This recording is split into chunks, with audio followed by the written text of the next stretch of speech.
제1장 직료기에 대한 수업을 시작하도록 하겠습니다. 첫 번째 직료기에 대한 내용을 이렇게 보면 첫 번째 전기기기의 원리라는 내용이 주어져 있습니다. 그러면 여기서 말하는 전기기기라는 건 무엇이냐라고 본다면 전기를 사용하는 기계, 기구를 갖다가 전기기기이다 라고 이야기할 수가 있겠죠. 가장 대표적인 거로 본다면 뭐 전동기가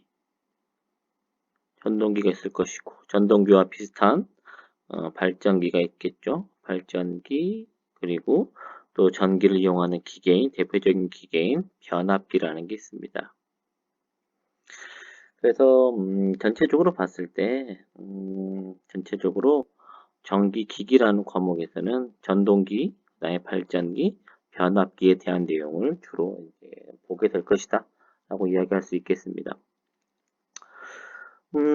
전기라는 걸 구분했었을 때 가장 크게 구분한다면 AC와 그 다음에 DC로 구분해 볼 수가 있겠죠. AC와 DC로 구분할 수 있고 마찬가지로 전동기도 AC 전동기, DC 전동기 그리고 발전기도 AC, DC 이렇게 나누어서 생각을 해 볼 수가 있습니다.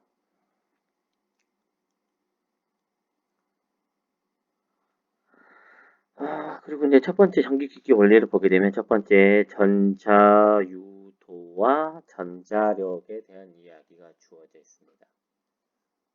여기서 이제 유도, 전자라는 이야기가 있고 전자라는 말이 있고 그리고 유도라는 이야기가 있습니다. 전자라는 것은 전기적인 성질을 가진 것을 갖다가 전자라고 이야기를 합니다. 그래서 전자가 있어야지만이 전기적인 세기, 전기적인 크기, 이런 전기적인 성질을 가지고 있다라고 이야기할 수가 있겠고요. 그 다음에 유도라는 것은 어떤 의미를 갖고 있냐면, 이렇게 사전적인 의미를 찾아보면, 유도하다라는 게 어떤 목적이나 방향으로 이끌다 라는 게 있고, 그 다음에 물리적인 이야기에서는 어떤 것에 반응하다 라는 그런 의미를 갖고 있습니다. 그래서 우리가 보는 전기에서 이 유도라는 것은 어떤 현상에 반응하다 라는 그런 의미를 가지게 되는 것이죠. 그래서 전자유도라는 것은 전기적인 성질을 가지고 있는 것에 반응하는 것이다 라는 그런 이야기로 생각을 해볼 수가 있겠습니다. 전자유도에는 지금 크게 세 가지 법칙이 나와 있는데요. 첫 번째는 암페어의 법칙, 그 다음에 비오사바르의 법칙, 세 번째 패러데이의 전자유도 법칙 세 가지에 대한 법칙이 주어져 있습니다. 그래서 결과적으로 본다면 전자유도라는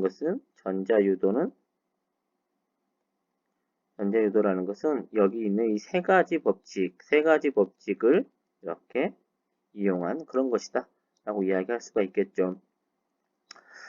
2학년 때 배우죠. 전자기학에서 두 가지 법칙이 나옵니다. 암페어의 법칙하고 그 다음에 비오사바르의 법칙 두 가지 법칙이 나오는데 이 암페어의 법칙이 가지는 의미는 무엇인가요? 이 H라는 것은 자계죠. 자계. 어떠한 자계에 대한 폐 구간의 선적부는 즉 뭐다? 그 내부를 통과하고 있는 전류와 같다 라는 그런 의미를 갖고 있습니다. 그래서 여기 주어진 그림에서 보자면 그림에서 봤을 때 그림으로 보기에는 좀 다름이 있네요. 다시 그림을 그래서 본다면 어떤 자계 지금 얘를 자계에 대한 거라고 본다면 전체 자계에 대한 폐 구간에 대한 선적부는 그 내부를 통과하는 뭐와 같다? 전류의 세기와 같다라는 것이죠. 그 의미는 자계가 있으면 뭐가 발생한다? 자계가 있으면 즉 자계가 자결해서 전류를 생성시킬 수 있다 라는 그런 의미를 가지고 있는 것이 바로 이 암페어의 주의적 분법칙이다 라고 이야기할 수 있겠습니다.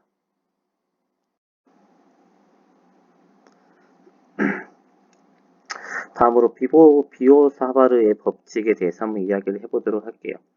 비오사바르의 법칙에 대한 식을 보면 다음과 같은 식을 좀 가지고 있어요. 식에 대한 의미를 한번 살펴본다면 크게 세 가지 부분으로 나누어서 볼 수가 있습니다. 그래서 여기 식을 다시 한번 써보게 되면 DH라고 되어 있는데 여기서 D를 가진 의미는 아주 작은 전체가 아닌 일부분에 대한 이야기를 하고 있습니다. 일부분이다. 일부분에 대한 자개는 어떻게 계산할 수 있는지에 대한 설명을 나타내고 있어요. 그럼 첫 번째, 자개라는 것은 뭐에 비례를 할까요? 우리가 예전에 저는 초등학교 때라고 기억이 나는데요. 초등학교 때 보게 되면 이러한 못이 있고 못에다가 이렇게 코일을 감았어요. 코일을 감고 여기에 건전지를 연결하는 것이죠. 건전지를 이렇게 연결해서 전달하게 되면 건전지의 플러스 마이너스 극에 의해서 전류가 흐르게 되고 이 전류는 암페어의 오른나사 법칙에 의해서 왼쪽 방향으로 향하는 자결 형성을 하게 되죠. 자결 형성을 하게 돼서 이쪽이 N극 그리고 오른쪽이 S극으로 할 수 있다는 것입니다.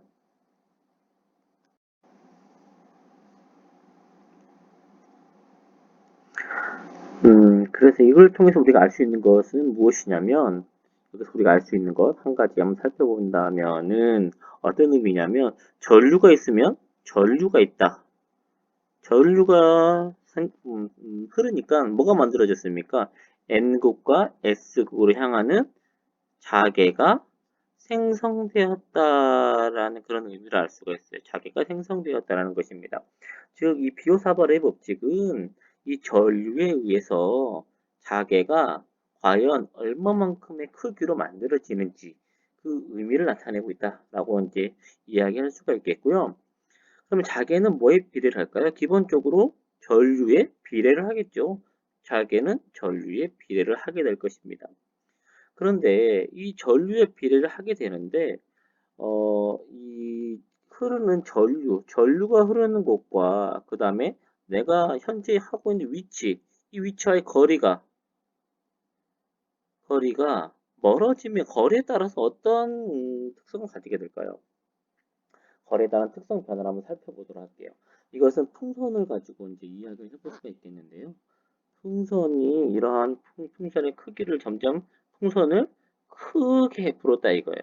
그러면 이 반지름의 길이가 있겠죠. 반지름의 길이가 증가할 것입니다. R이 증가를 하게 됩니다. R이 증가를 하게 되면 뭐가 어떻게 커질까요? R이 증가를 했기 때문에 뭐가 커졌냐면 첫 번째로 부피가 증가하게 됩니다. 부피가 증가하게 되고 두 번째 또 뭐가 증가했냐면 표면적이 증가했어요. 표면적이 증가를 하게 됩니다. 그런데 R이 증가해서 부피가 증가하고 표면적이 증가하면서 감소하는 애가 하나 있어요. 뭐가 감소하게 되냐면 처음에 이 고무의 두께라는 게 있겠죠. 고무의 두께. 고무의 두께라는 게 있을 것입니다. 두께. 두께가 어떻게 될까요? 풍선이 커지게 되면 두께는 점점점 얇아지겠죠. 두께는 감소를 하게 된다라는 것입니다. 그래서 두께가 점점점 감소하다가 R을 계속 증가시키면 반지름을 계속 증가시키게 되면 두께는 점점 어떻게 될까요? 두께는 점점 계속 감소하겠죠. 감소하다가 어느 한계치를 지나게 되면 풍선이 뻥 하고 터져버리게 될 것입니다. 그러면 풍선이 뻥 하고 터져버린다면 풍선은 이제 없어진다라는 개념이 되겠죠. 그거와 비슷한 이야기다라고 볼 수가 있겠습니다. 전류가 흐르고 있는 곳에서 거리가 점점점 멀어지게 되면 멀어진다라면 어떻게 될까? 전류의 영향이 거리가 점점 전류가 있고 전류에서 내 위치 P점까지의 거리가 어떻게 된다? 증가한다. 거리가 증가한다라면 영향력은 어떻게 될까요? 전류에 대한 영향은 감소하게 될 것이다라는 것입니다. 감소하게 될 것이다. 그러면 이 감소는 얼마큼 감소를 하게 될까요? 어떤 크기만큼? 이 풍선과 마찬가지로 표면적이 면적이 증가한 것에 따라서 감소를 하게 된다라는 것입니다. 구의 표면적이 어떻게 되죠? 구의 표면적을 계산하는 식은 4파이 r의 제곱으로 계산을 하게 됩니다.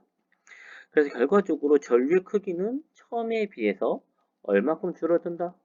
처음에 흐르는 전류에 대해서 면적이 증가한 것만큼 감소하게 될 것이다 라는 것입니다. 그래서 첫 번째 4파이 r의 제곱분의 전류 i라는 식을 가지게 되는 것이에요. 그럼 여기에서 이 지금 우리 구하고자 하는 자개가 일부분의 자개예요. 그러면 이 전류가 어떤 원형 전류가 이렇게 흐르고 있었을 때 전체 전류가 아니라 전체 전류에 대한 자개가 아니라 뭐다? 일정 아주 매우 작은 길이에 대한 것이다. 그래서 여기서 매우 작은 길이에 대한 값을 곱해주게 되는 것입니다. 곱해주게 되는 것이고요. 그 다음에 여기 보게 되면 사인 세타라는 게 주어져 있습니다. 사인 세타. 이러한 원형 전류가 있고 어떤 P점이 있습니다. 그러면 원형 전류에 이 전류가 흐르는 방향이 있겠죠. 전류의 방향 벡터라는 게 있을 것입니다. 크기와 방향을 갖고 있으니까 벡터가 되겠죠. 방향 벡터가 될 것이고 여기의 길이를 미소 길이인 TL이다 라고 하도록 할게요. 이 P점이 이렇게 하면 이쪽으로 향하는 반지름이 가지는 방향 벡터가 있겠죠. 방향 벡터 사이에 이 각도를 갖다가 뭐라고 부르냐면 각도를 갖다가 세타라고 이야기할 수가 있어요. 세타. 그래서 이 자개라는 것이 방향 벡터와 수직을 이룰 때가 가장 크게 발생을 하게 된다라고 이야기할 수가 있겠고요. 이 수직 방향에서 이제 벗어날수록 벗어난다라는 것은 어떤 의미가 될까요? 벗어난다. 각도가 이 90도가 아니라 일정한 각도가 되었다. 라고 한다면 이 P점을 그대로 이동시켜 보도록 할게요. 여기가 P점이다. 그럼 이 각도가 90도가 아니고 어떤 일정한 크기로 변화하게 되었을 때를 본다면 이 길이 어떻게 됩니까? 얘가 가장 짧죠? 가장 짧은 길이 가장 긴 길이가 되죠. 그만큼 더 멀어지는 개념이 되는 것이죠. 세타가 90에서 감소하게 되면 거리가 멀어집니다. 원래 위치에서 거리가 멀어진다라고 볼 수가 있어요. 그래서 이 각도에 따른 어떤 크기의 변화값을 고려해서 이렇게 비오사바르의 법칙에 대한 식이 나오게 되는 것입니다. 그러면 이 비오사바르의 법칙이 가지는 의미를 보자면 결과적으로 의미는 어떤 거냐면 전류에 의해서 뭐가 만들어진다? 자개가 생성되는 것을 이야기한다 라고 말씀드릴 수 있겠네요. 다시 한번 정리를 한번 해볼까요? 암페어의 법칙은 뭐다? 자개에 의해서 자개로 뭘 만든다? 전류가 생성되는 것이고 그 다음에 비오사발의 법칙은 전류로 인해서 뭐가 만들어진다? 자개가 생성되는 것을 이야기한다 라고 말씀드릴 수 있겠습니다. 그러면 이제 이것을 두 가지를 가지고 패러데이의 전자유도 법칙에 한번 이야기를 한번 해보도록 할게요. 패러데이의 전자유도 법칙은 패러데이라는 사람이 실험을 통해서 발견한 그런 법칙이 되겠는데 이 패러데이 전자유도 법칙에는 암페어의 법칙과 비오사발의 법칙 두 가지가 다 다 사용되고 있다라고 이렇게 또 이야기를 해볼 수가 있겠습니다. 첫 번째 코일 A와 코일 B가 있습니다. 코일 A에는 전원이 있어요. 전원이라는 게 있습니다. 전원에서 스위치를 닫으면 어떻게 될까요? 스위치를 닫는다면 뭐가 흐릅니까? 전류가 흐르게 되겠죠. 전류가 흐르면 뭐가 만들어진다? 전류가 흐르면 뭐가 만들어집니까? 자개가 생성이 되죠. 그래서 비오사발의 법칙에 의해서 전류가 있기 때문에 이 자개가 형성이 됩니다. 자개가 형성이 되었죠. 그러면 코일 B에서 한번 보도록 할까요? 코일 A는 비오사바르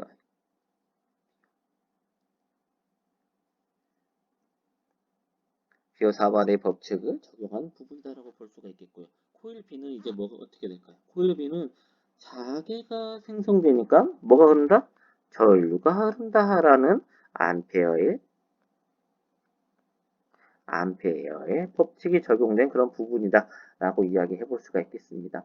그래서 패러데이의 전자유도 법칙을 이야기해 보자면 비오사바르의 법칙과 암페어의 법칙을 이용한 그런 전자유도 법칙이다라고 이야기할 수가 있겠고요. 패러데이의 전자유도 법칙이 가지는 의미를 보자면 이런 이야기입니다. 코일 A에 이 전류가 흘러요. 전류가 흐르고 있습니다. 그럼 전류가 흐르면 비오사바르의 법칙에 의해서 뭐가 만들어진다? 자개가 만들어진다. 자기장이 형성이 되겠죠. 자기장이 형성이 됩니다. 그런데 코일 B의 입장에서 본다면 코일 B는 지금 자기장이 있나요? 없나요? 원래 초기에 자기장이 없었다라는 것입니다. 자기장이 없었어요. 초기에 자기장이 없는데 뭐가 만들어졌죠? 지금 코일 A 때문에 A로 인해 자기장에 변화가 생기는 것입니다. 자기장에 변화가 생겼어요. 자기장에 변화가 생기게 되는 것이고 이 자기장의 변화에 반응을 해서 어떻게 합니까? 반응을 해서 뭐가 만들어졌죠? 코일 B에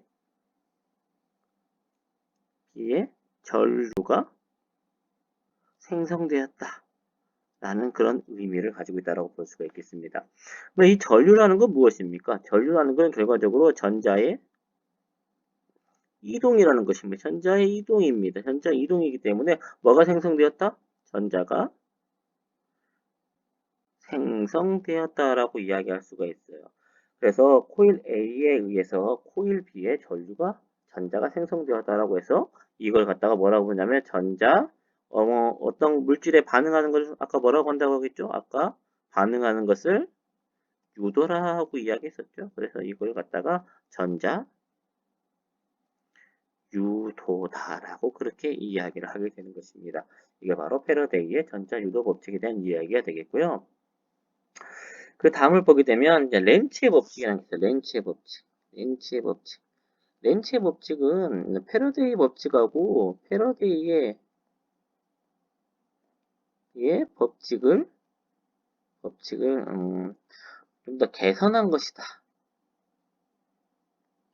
것이다라고 이야기할 수가 있겠습니다. 패러데이의 전자유도 법칙이 코일 A에 전류가 흐르게 되면 흐르는 전류에 의해서 이렇게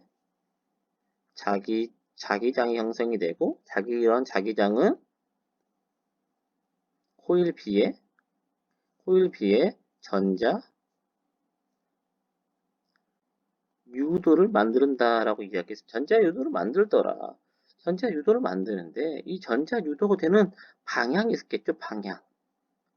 전자 유도 방향이라고 한다면 전자의 이동 방향. 다르게 이야기하자면 전류의 방향이 있다라는 것이 전류의 방향이라는 게 있다라는 것이죠. 전류의 방향이 과연 어느 쪽 방향일 것이냐에 대한 것을 이야기한 사람이 바로 렌츠라는 사람입니다. 그래서 패러데이는 단순히 어떠한 이렇게 자기장의 변화가 생겼더니 전자가 생성되었더라라는 것을 알게 된 사람은 패러데이라는 사람이고요. 그 다음에 렌츠라는 사람은 그럼 전류의 방향, 전자의 유도 방향은 과연 어디가 되는지를 이야기해 주는 것은 이제 렌츠라는 사람이다 라고 이야기할 수가 있겠습니다. 그 렌츠가 가만히 보니까 이렇더라는 것입니다. 지금 코일 A에 의해서 코일 B에 뭐가 만들어졌냐면 자기장의 변화가 만들어졌다 이겁니다. 자기장의 변화가 생성이 되었습니다. 자기장의 변화가 생성이 되었어요. 위에서 아래쪽 방향으로 향하는 이렇게 위에서 아래쪽 방향으로 향하는 자기장이 만들어졌더라는 것입니다. 그런데 이 변화를 받아들이게 된다면 여러분들이 가만히 서 있는데 누가 밀어요. 그러면 여러분들은 거기에 밀리지 않기 위해서 힘을 가한 방향으로 여러분들의 몸에 힘을 주게 되겠죠. 물리적인 공간에서도 마찬가지더라라는 것입니다. 아래쪽 방향으로 이 자기장의 변화가 생기니까 코일 B는 이 변화를 상쇄시키는 방향,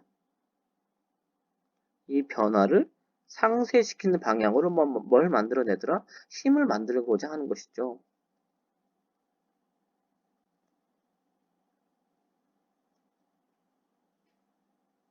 이 변화를 상쇄시키기 위해서 코일 B가 만드는 자기장은 변화의 반대 방향이더라 이겁니다. 그래서 여기에서 암페어의 오른나사 방향을 돌려보니까 전류의 방향은 어디더라? 즉, 이 변화를 방해하는 방향으로 이렇게 전류 I-가 유도가 되는 것입니다. 이게 바로 렌치의 법칙이다. 그래서 이걸 식으로 표현해 봤더니 전류가 흐르기 위해서는 뭐가 필요하죠? 전류가 흐르기 위해서는 전류가 전자이동, 전류의 방향. 이 전자가 이동하기 위해서는 어떤 힘이 필요하겠죠? 전자를 이동시키는 그 힘의 크기를 갖다가, 이동시키는 힘을 갖다가 뭐라고 부르냐면, 기전력이라고 불러요. 전자를 이동시키는 힘을 갖다가 기전력이 됩니다. 그래서 기전력은 어떻게 만들어지더라? 시간에 대한 자기장의 변화가 생겼을 때 그 힘이 만들어지는데 이 변화를 뭐 하는 방향? 방해하는 방향.